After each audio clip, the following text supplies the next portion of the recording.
guys, Irene here, and today I'm gonna do a review on my Lomography Petzval lens. I know a lot of you wanted to see this review since I posted the unboxing video for this lens, and I finally had some time to play around with it, you know, just exploring all of the good and bad things about this lens. So I finally feel like I can give a pretty good review on this lens, and also just wanted to let you guys know that all of that I'm gonna say is completely true and my honest opinion. I'm not getting paid by Lomography or sponsored by them, so I bought this with my own money, and this is completely my honest opinion on it. So this is a Lomography Petzval 85mm 2.2 lens. I personally really like 85mm for portraits, and that's what I mostly do, so the length is perfect for me.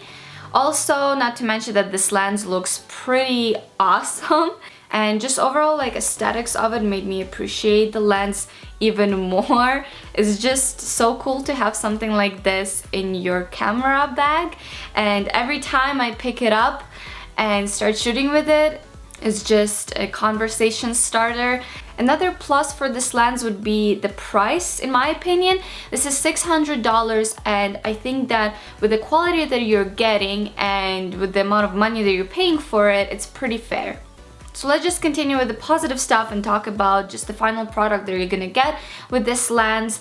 And I'm just gonna say that I was really impressed with the quality of the images that you're getting. Love the colors, love the sharpness, and absolutely love the radial blur that it produces. I mean, that's what the lens is really famous for, is that amazing bokeh and amazing just depth of field that you get with this lens. And this is a 2.2 lens, so the lower aperture, the lowest aperture that you will get is a 2.2, but seriously, at that point you're getting an amazing depth of field with this lens. So I think it's pretty amazing what it produces. Now, with all of that being said, let's just talk about a few things that are a little bit more challenging about this lens, and those were the questions that a lot of you guys mainly asked me about. So let's just start with the fact that this lens is absolutely manual. So what it means is that when you're gonna put in your camera, the aperture is gonna read as 00. That means that the lens is not really communicating with the body, and the only way to get it to focus is by rolling this little tiny roller right over here, which makes it pretty challenging to get your picture in focus. I mean, if you're used to shooting in autofocus all the time, this is gonna be pretty hard for you at first, but there's a few tips and tricks on how to get your picture pretty nice and sharp, and I will talk about this a little bit later. Now, the second thing that I don't really like is those plates. I mean, this was the whole design to make the lens look very vintage and be pretty much vintage. I mean, this is the film lens made into a digital lens for digital cameras. I mean, it looks pretty awesome, but it's just a little bit inconvenient, I guess, when you shoot. So what happens that you will take these plates and they will tell you what aperture you're at, and so the wider ones are the wider aperture, obviously. So this is the 2.2, which I use pretty much most of the time. I like to shoot at the lower aperture that I can, and this is the lowest it can go, so you will insert there. But if you ever want to change your aperture, you will have to take this plate off and change it to a different one. And it comes with a variety of different plates for different apertures, like 2.4, 2.8, and so on and so on. So that's just a little bit inconvenient. For me personally, it's not that challenging because I shoot at 2.2 pretty much all the time. So now that we discussed the positives and the negatives about this lens, I just want to show you guys some tips and tricks on how I use this and how I make the best out of this lens. So what I've noticed is it's a lot easier to shoot with this lens while you're using a tripod. And I know that a lot of you guys probably don't like using a tripod, especially if you're shooting moving objects, but it's just the best way to use this lens. Not to mention it's pretty heavy, so just holding it like this with your hand and trying to focus like that and just holding your camera body with the other hand is just pretty tiring and kind of hard to do. And then if your hands are really shaky, you're not gonna get anything in focus. So the first tip is definitely to use a tripod with this lens. So the second, probably most useful tip when shooting with this lens is to use your live view. I know that a lot of people don't really like using live view, but it's the best when you're trying to use a completely manual lens. It's just extremely hard to focus when you're just looking in the little mirror that you have on your camera.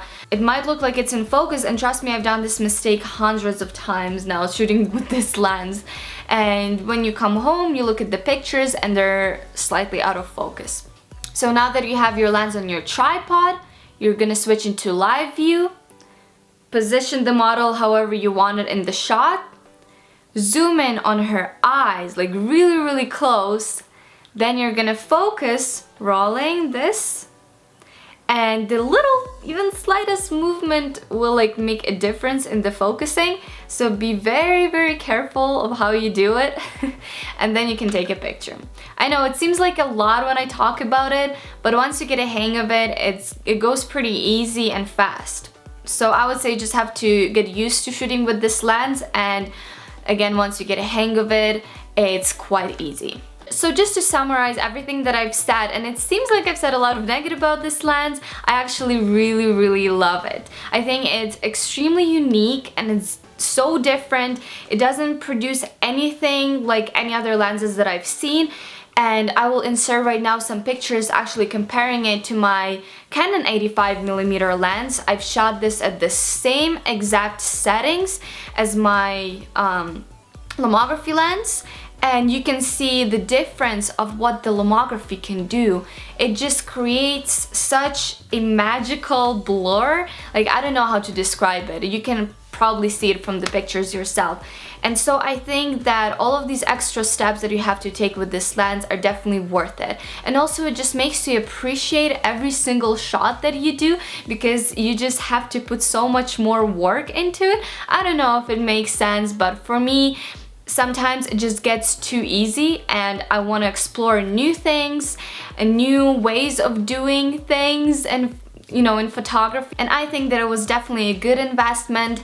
I do not regret buying it, and I will use it a lot more in the future. I hope that this review helped you guys in some ways. I will leave a link down below where you can check out the Lomography and this particular lens as well, or where you can purchase it. Let me know if you have any other questions in the comments down below. Also, don't forget to subscribe to not miss my new videos, and I'll see you guys in a new video. Bye!